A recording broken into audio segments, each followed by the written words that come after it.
été ces événements ou cette chose singulière qui m'a ramenée à moi-même.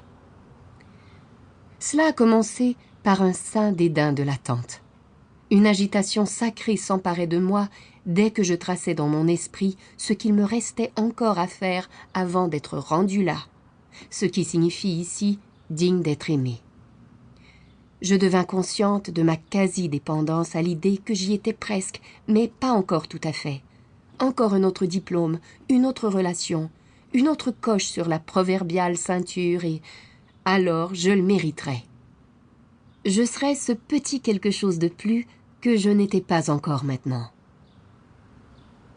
J'ai consacré ma vie à étudier les religions du monde, et la majorité d'entre elles ont été créées autour d'une figure mystique, solitaire et charismatique. Et toutes, peu importe l'endroit sur la Terre et à quel moment dans l'histoire de l'humanité, ont trébuché sur une règle d'or, que nous devrions aimer les autres comme nous-mêmes. À un certain niveau, il n'y a en réalité aucune différence entre l'amour de soi et l'amour de l'autre. Aimer l'autre, c'est s'aimer soi-même.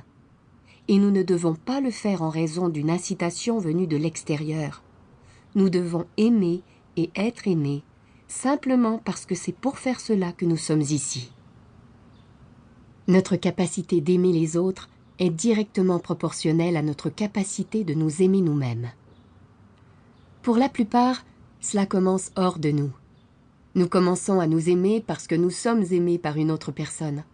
Puis, révélation divine, le moment vient où cette source externe d'amour disparaît ou devient toxique. Ou peut-être, après avoir attendu l'amour pendant des années en vain, vous en avez eu assez.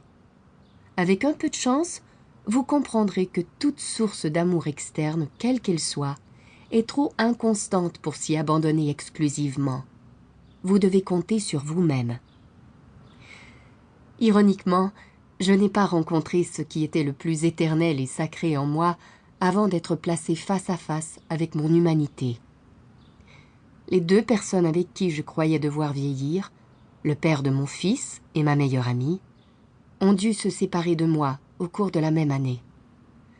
Quand ces deux personnes qui constituaient de bien des manières mon univers m'ont quitté, je m'en tiendrai à dire que cela a déclenché chez moi toutes les idées noires imaginables. J'avais toutes les raisons extérieures de croire que je n'étais pas digne d'amour. Et pourtant, c'est à ce moment-là que j'ai finalement décidé de m'aimer.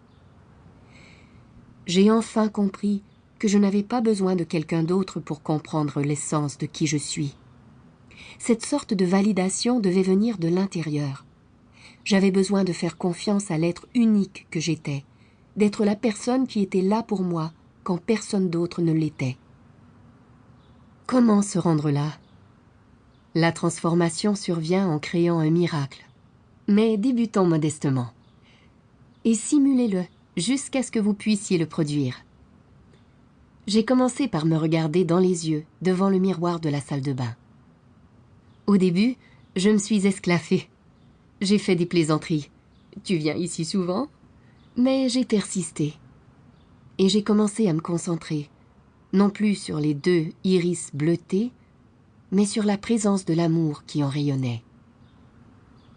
Je rencontrais cette présence d'amour en moi, discrète mais aussi solide que l'acier, à tous les endroits et à chaque moment où cela m'était possible.